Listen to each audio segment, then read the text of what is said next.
Hello YouTube, it's Rasfano. I'm back with another video, man. We're gonna hop into it, man. I've been writing in my journal quite a bit recently. It's been helping me a ton, bro. I used to write in my journal a lot when I was, just a while back, but lately I've been getting back into it, man. It's a crazy experience, bro. I recommend everyone should write in their journal. Personally, I like writing like on pen and paper and not on a phone or on a computer, but it depends on the individual, I guess. But I just like it, man. It's like meditation in like an active form. Like you get a lot of revelation. It's crazy what the mind could do when you give it an opportunity to do something. A lot of the time I think we hinder ourselves, man. We're like glued to our phones, or we always want some form of distraction. It's interesting to see, man. So if you give yourself an opportunity, man, to see what you believe, see who you are, what triggers you, what your strengths are, what your weaknesses are, what makes you you, who are you, all these different things, man. Journaling is like the number one tool. All the great philosophers you see, prophets, all this stuff, great people, they kept a journal, man. It seems to be a important part of growth and all this stuff. So I wrote a bunch of stuff in here over the past like couple weeks. It's been a while since I uploaded a video, but I've been reading some books and writing some stuff down and trying to learn more so about myself, what triggers me. But again, I'm human, I'm a man, so it's like we all have similar experiences. We all have similar things. A lot of times the things you go through are very, very similar to what other people go through as well. So I realized, man, one thing about me at least, and the first thing I had wrote about is the fear of rejection and the fear of failure. And I realized that's a big driving force or a big driving fear. It's a powerful influence in my life is the fear of rejection, fear of failure. That's effectively the same thing. I'm scared I'll get rejected and that would mean I'm, a failure or a reject or whatever. They're pretty similar, but in terms of like, I thought of it in terms of women. It's like I'm a pretty insecure guy, right? Like if I see a girl and she's attractive, there's pretty much a 0% chance I'm gonna approach her and say, "Hey, I think you're attractive. Hey, you're a good-looking woman." But in my mind, I see that a guy that would do that as a man that is very confident. He has a high self-esteem. He doesn't have necessarily a fear of rejection. He is sure of himself, right? He's confident. That's something I want. That's an individual I aspire to be. But there's this fear of getting rejected that keeps me from becoming that, because I always give into this fear. It's like if I see a woman at the gym or whatever, and I go, man, she's very attractive, I'll create these scenarios in my head that is a form of escapism. It's a way of me coping with the fact that I don't really have the confidence to actually go through with it. So in my head, I'll create scenarios. I'll go, well, this girl, she has a boyfriend. Well, she's probably a hoe. She's going to say no. She looks like a BB, You come up with a lot of stuff, man. The mind will find some way to stay congruent to its beliefs. Because me believing, for example, that I could get that girl's number, that's not really congruent with what I believe. There's a form of belief in myself that isn't congruent to being able to get a girl's number, an attractive woman's number, because then again, I build her up in my head. I go, wow, she's very attractive. That would mean that I would have to see myself as being blah, blah, blah, So it's an interesting thing, because I talked about the book Psycho-Cybernetics by Maxwell Maltz. And this is kind of the main thing he talks about in his book, is that whatever you believe yourself to be, like you are only capable to receive in correlation to what you believe, right? So if you believe yourself, like for example, a lot of people with God and Christianity or whatever religion, it's like this thing where, oh, believe in God and you can do all things, because your belief isn't something that is capable of doing all things, right? It's like the belief that holds the power. Well, I believe myself to be a strong, a confident guy. The reality of the situation, I could be overweight, I could be short, all these different things. But it doesn't really matter because I'm operating from a different paradigm. I've accepted myself and I'm confident in myself, and which is to say I have a good belief in myself. My self-image is positive. And so I realized, okay, well, I can go up to this girl, but I come up with all these scenarios in my head. Okay, so I have a poor self-image or whatever. That's pretty much what it means to be insecure and lack confidence or whatever it is, right? This is a common theme. This is 99.9% of men today, bro. And pornography and social media and all these things is definitely not helping in no way, shape, or form. But it is what it is, man. We're trying out here, bro.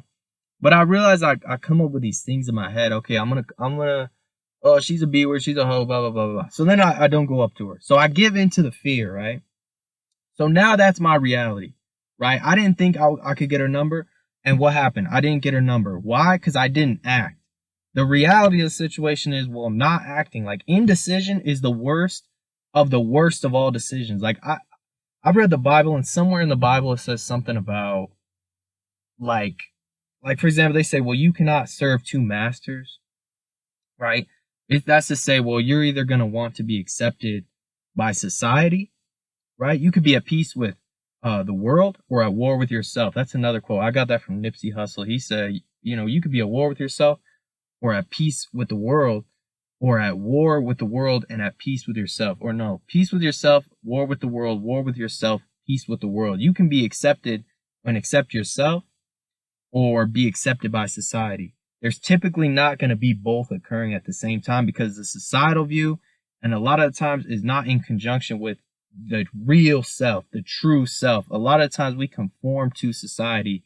We conform to, it's like people want to, oh, I don't really want to work this job or want to do this, but I got to do it. I don't want to, you know, wear this or do this or act this way, but I have to do it because it's the societal view. It's the worldly view. I have to live up to this, right? You see that on social media all the time. It's not the real version of themselves they're putting out on social media, but it's pleasing to society. So that's the version of themselves that they put out. Whether it's good or bad, they're like a puppet. Like they'll give out what is you know, whatever gets likes or whatever. So they're giving into the societal paradigm or whatever, rather than the true themselves, the real self. It's not all good. It's not all pretty. It's not all perfect. They got an ugly side. They got a side. They got weaknesses. They got faults. But they sweep that under the rug when they go to social media. But the interesting thing is, man, and this is the real crazy thing that I kind of was writing down a couple days ago, is I said, well, okay, so I give into fear. So now now my reality is congruent to my beliefs. Okay, I didn't think I could get her number. What happened? I didn't get her number because I didn't even go up to her. And again, it's like in the Bible it says something about, you know, it's worse to straddle the line than to be on the wrong side of it. It's like God has less respect for people that are kind of good and evil. It's like they're kind of praising God at night and worshiping the devil in the morning or whatever. It's like he has more respect for people who fully are devoted to just, I'm going to just praise the devil. It's like fully be on one side, right? Rather than being flip-flopping in the middle. And so that's where I realized, okay, well, I can't just, like, I didn't even act. I didn't even do anything. I didn't learn anything about myself. I just am living in this, in my head, where I'm believing the words that I'm telling myself. And because I have a bad self-image, then the thoughts aren't going to be good. And then the thoughts I'm going to pick up are going to be the ones that are congruent to my belief system. So if I'm telling myself, I'm this, I'm that, and it's all bad, I'm going to boom, put that into the building blocks of my poor self-image, and then I'm going to see it in my reality because that's all I'm going to get back. Because what? I'm not going to see the opportunity. There's a good quote actually on that I wrote down in Psycho-Cybernetics by Maxwell Maltz. He says, accept yourself as you are. Otherwise, you will never see opportunity. You will not feel free to move toward it. You will not feel as though you are deserving, or you will feel as you are not deserving. Bro, the truth in that is insane, because a majority of the time, bro, and I can speak for myself and I know I can speak for other people, it's not even things that get in the way. It's that a majority of people will self-sabotage, bro. And this is the real mind F that I got when I was thinking about this. I said, man, it's not even so much that I'm scared I'll get rejected, bro. It's almost like I'm scared that I'll be accepted by that person. And so it's like I have to like self-sabotage, because if I go up to this girl and she loves me for me and likes me for me. And this is why a lot of people have commitment issues, because it's like they have this self-image of themselves, this poor belief in themselves. They can't understand why another person would love them for them. It's like, how could you love me for me? How could you love a monster like me? How could you love all this negative things about myself? Oh, you must have poor judgment. You must be this, that, and the third. This is what commitment issues is. It's that people project their own poor self-image onto other people. And it's like, if I were to go to that girl and she were to love me, oh my gosh, you're so attractive. Oh, all this and all my weaknesses or whatever I'm self-conscious about. Oh, I love that. I love this. It would make you feel as if you were living a lie for so long. For one, you wouldn't be able to accept it because it's not congruent to your self-belief. You didn't believe that you could get this girl. But it's like you will self-sabotage. You'll be like, oh, she's crazy. Oh, she's easy. She's too easy. Oh, she's a hoe. And I see, bro, I swear to you, I see this in so many people. And I see it in myself. Trying to see it in myself more. But I know I do it, bro, to where you get in your own way. It's almost like we are scared of our own potential because we are scared of the realization, bro, that we were like the master of our own slavery or whatever. It's like we were the ones that were inhibiting ourselves this entire time. It's like the whole thing with the Matrix. It's like people would rather live a life of a lie than to swallow the pill and go, oh my goodness, it was all BS. It was all fake belief. It was all this and that. It's a tough pill to swallow. And a lot of the times, bro, I really think it's like, if you ever seen the movie Coach Carter, the boy Cruz, who was always shooting threes in transition, he said something to Coach Carter, oh, it's not, it always stuck to me. It's not our fears or something that hold us back, but it's that we are capable beyond belief. I forget exactly what the quote was. It was something like, our greatest fear is not that we are inadequate. Our greatest fear is that we are powerful beyond measure. Something like that. And I've never understood that, bro, but it's truly a fact, bro. We are scared of our potential. But that comes to what I was writing, bro, because I said, okay, because this is all, I don't know if this is true, and this is what I say in my videos. It's not doctrine, it's not gospel, blah, blah, blah. I'm just talking. I don't know what's true. I don't know what isn't, you know what I mean? I'm just trying to say, I don't know. I don't care what you think. I just want you to think, you know? It is, I don't know what's true. I don't know what's not.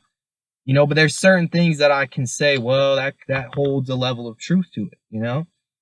And one of them is, okay, well, I have to accept myself. Because a fear of rejection comes from a need for acceptance. I wouldn't be scared of getting rejected if I was okay with myself. Again, it goes back to that whole, am I going to be at peace with the world, or am I going to be at peace with myself? At war with the world or at war with myself? Am I going to be accepted by me or accepted by society? If I'm accepted by society, then I have to live up to a standard that is a societal standard, and it's also outside of myself. So I'm always going to be chasing something outside of myself, which means what? If I can be given this validation by something outside myself, then it can be taken away by something outside myself. You can post pictures on social media that get 1,000 likes. If the next day you post another picture and it gets 5 likes, you're going to feel very, very bad because you put yourself at the mercy of something you cannot control. That's why I said in a video, I say, well, you can't put your happiness in something outside yourself. This is why I don't smoke. This is why I don't watch porn. This is why I don't drink. This is why I don't do all these things, because I really believe that this is a principle, a universal principle that we need to be self-sustainable. But the only way to do that, and this is another thing I wrote down, I said self-acceptance is self-improvement. And the reason I wrote that down is because I had, well, let's see what I said. I said, it has been said that wanting something is the same as reaffirming you do not have it. Okay, so I have made a video about this already. It's titled, you can watch it. It's titled Self-Improvement is a Lie. And the whole thing, and it got mixed reviews because some people were like, well, this is an excuse to be lazy and whoop the wada wooda bada doody. And I was like, all right, you know, it is what it is, right? People have differences of opinion. But the reality is, look, because I gave it a example. I said, okay, like what I wrote down here, wanting something is the same as reaffirming that you do not have it. Okay, so the example I gave in the video that I made, I said, well, if you want to be confident, you feel, oh, I need to be confident to get women. So, and I need a woman. Well, I was saying, well, you don't need anything, right? You don't need confidence. You don't need a woman. You don't need success. You don't need to be in shape. Because coming from, I gotta roll down the window, bro. Because coming from that point of view, where you say that, and you were to say, okay, well, I need success, I need this, I need that. You're putting it outside of yourself. By what? Well, you're saying that you don't already have it, or else why would you need it, right?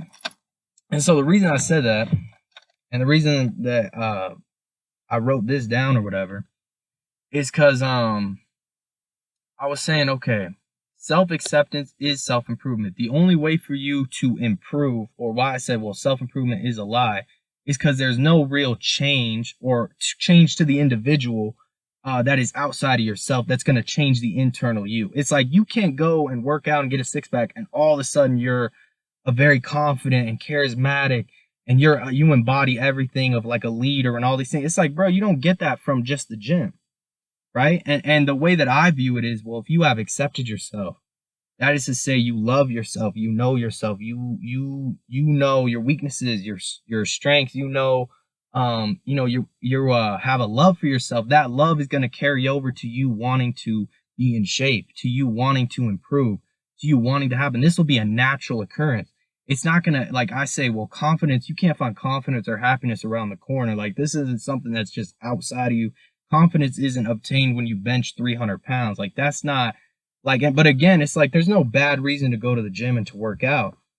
But my saying was, a more sustainable, point of view or more sustainable perspective is to say that I will accept myself as I am, that maybe I'm overweight, for example, 100 pounds overweight. It's not that I'm fat.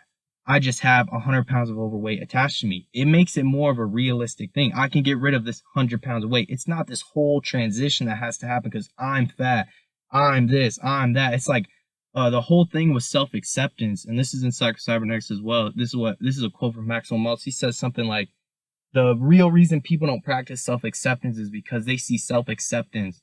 They have a negative self-image, and they see self-acceptance as accepting themselves as a failure, as flaws, as negative, as weak, as all of these things that are bad about themselves. They see self-acceptance as accepting themselves as that. But he says, well, you make a mistake, you fail at something, that's an objective thing. You make a mistake, your mistakes don't make you. So you can say, I failed a test, that's one thing. But saying you are a failure, that's you identifying that's your self-image coming into play. That's you saying, well, because of this, I am this, right? And that's never actually the case. But this is the thing with self-image too, is it's a downward spiral. Because you can fail at a test and believe, well, I'm this. And then you could succeed at something else, but you won't even pick up on it. This is the whole, well, you won't see opportunity. You won't be open to accept it. You'll feel you're not deserving of a victory. You can only accept something that is congruent to your beliefs. That's why I say you can only receive in correlation to what you believe or whatever, right? But let's see what else I said, man.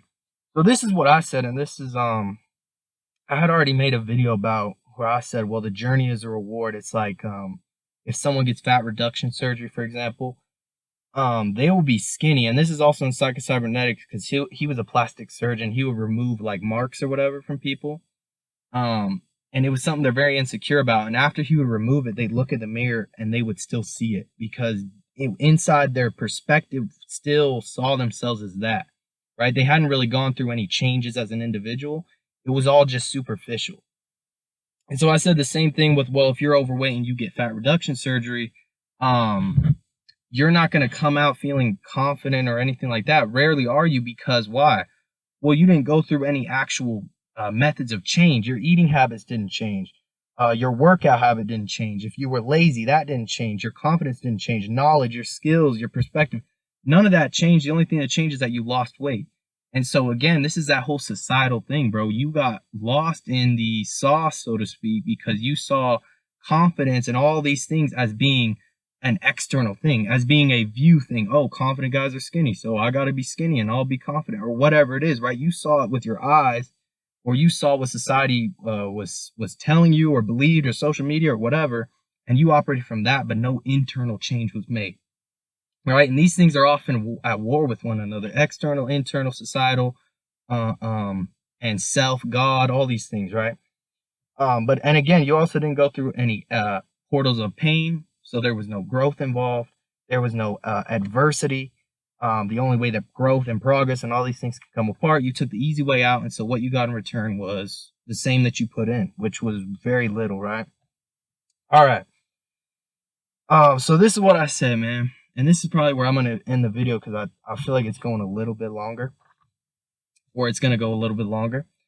And I'm just saying that now because usually once I talk, I forget that I'm talking. But I said, okay, well, we believe in our potential. So this is the thing, right, that I fully believe, because in a majority of books that I'll read, or videos or audiobooks or whatever, there'll be one common theme, and it's that in order to, for example, overcome the fear of failure, fear of rejection, one thing that most successful people have in common, if not all successful people, is that they are persistent. So if you are persistent, you are actively facing the fear of failure, the fear of rejection, repetitively, and you are overcoming it. You're continuing to go at it. And here's another crazy thing in correlation with the whole as capable as you are to believe, receive, and all that, psycho-cybernetics. The thing that tends to happen, I feel like, is that I will fail at something, or I'll get rejected, and I'll continue to go in a circle around it. And it's not until I overcome that failure that I'm capable to succeed. And this is always how it is. It's like you will only receive what you are capable to handle. If you can't handle failure, you certainly cannot handle success. Same thing. If you cannot handle rejection, you certainly couldn't handle acceptance, right? That could even be even more detrimental for you. So it's like you have to accept one, or you have to face one part of it and accept it in order to accept the other. And this is typically how it goes. Like failure comes before success. Rejection comes before acceptance, or all of these things, right? And this is what I truly do believe. And this is why I say it's not it's self-realization, revelation, not transformation. But the main thing I see, though, that people will say is that you need a goal. You need a objective, a destination, something that you have your eye towards, something that you're looking at, something that you are progressively working toward. Like you need that. You need something that's going to kind of give you a tunnel vision. Because if you're very, like, for example, the example I'll think of is people that like there's a psychological thing where if people look forward in a crowd or whatever, and they're walking through a crowd in New York or in some crowded city, is that they'll actually say that that people will conform to an individual that is looking like at their destination, at a goal, versus if you're looking down at the floor or looking around, you'll conform to other people. Again, that's a societal versus self, having a goal and being kind of a bag in the wind, not having a path or anything like that. So it seems to be that a clear thing is you need some form of objective, some goal, something you're striving for or whatever. And one thing that I think is that you need to, I say this, we believe in our potential and a potential version of ourselves that we can see, we can become, that we hold the power to do so, that in believing in our potential or a potential version of ourselves, we then believe in ourselves now and believe we can become, we are ready to receive in congruency to our beliefs. We are in competition with ourselves. We spark it within, not comparing to others. Again, not societal, but with ourselves. Our mindset shifted. External is not representative of the individuals. You know yourself, you know your capabilities, what you can become. Expedient on you, you hold the power, not a surgeon or other individuals. You are on your own journey, and so are other people. We are humbled by the vision of a version of ourselves better than us, a more improved us. So this is like the thing, man, like I see it as like if you are able to somewhat incarnate like the potential version of you that you wish to become in the actual you. Like if there's a version of me that I wish I was, or there's a version of me where I can say not that I wish or that I want to be, but there's a version of myself that I am, that like I can uncover, and that it's potential. Like there's a possibility that I could become this person, right? Or that I already am this person. There's just certain things that I have to do. Well, what does this person do? Well, this person goes to the gym every day. This person eats right. This person studies. This person reads and meditates and does all these things. Okay, well, if I want to become that person, then I will start to do those things. It's a clear objective, something that I could strive for. There's a goal. We check that off. We accept ourselves because we see potential. Like if somebody's overweight or whatever, they could see, well, I believe in a version of myself, right? That is fit, that is confident, that has all of these things. I know it's in me. I have it in me because I see this person, and this person is real, and he has the same past as me, and the me right now is in this person. I can see him. You know what I mean? And so that seems to be something that I believe, man. Something that I think is important. Again, I don't know how much of this is true, bro. That's the reality of it, man. There's one last thing I say that when we accept ourselves, we discover ourselves, why our problems are there, why we feel the need to condemn them. We truly improve by discovering the root, the depth of why we have these behaviors. If overweight, we see we have poor habits, laziness, poor self-esteem. Why? We see that what has long influenced us, dictated our lives, past trauma, experiences that have been suppressed, avoided. We come from a place of authenticity, losing weight out of love for ourselves, not out of condemnation, spite. This is far more sustainable and will carry over into other areas post-weight loss. Through acceptance, we can see clearly. I mean, it's facts, bro. Honestly, I think it's true, bro. A lot of this stuff isn't like unique thoughts or anything, you know? Like I read a few books or whatever, and a lot of it is just like summarizing some of the stuff I heard. But it's true, bro. It's true. It's like you can't see clearly what you want done for yourself if you don't even know who you are. And that's the thing. That's the same thing I said in my video. I said, well, people will watch videos, how to be confident, how to be this. It's very unique to you. Confidence, success, purpose, all these things are unique to every individual, bro. And so it's like there's 7 billion people, there's 7 billion different confidences. There's 7 billion people, there's 7 billion different successes. You know, there's 7 billion different purposes. No one, two people are alike. So you can't watch a video and have somebody tell you, well, to be confident, stand up straight and project your voice. You are effectively being taught how to fake confidence. Right? And again, this isn't sustainable because what's going to happen? Well, what happens whenever you get a girl, for example, and you're using these fake pickup lines and all this stuff, and then you got to go on a date with her, and then you go on another date with her. It's like eventually, bro, you're gonna see that this isn't a sustainable way, right? And so that's I don't know, man. This is some of the stuff I wrote down. I didn't go through too much of it because this video is almost 30 minutes long, so I didn't want to make it too long. But some of the books I read, bro, was Psycho-Cybernetics. It's a long book. I think it's like the extended version. There's an audiobook on YouTube. It's like 11 hours, I think. So there's that book. There's a book called King Warrior Magician Lover by Robert Moore and another author. I forget his name. That's more of a masculinity book. I think I'll make a video on that too because that video is really that book's really good. There's another one called the 4 Agreements by Don Miguel Ruiz. And then there's another one that I'll find real quick.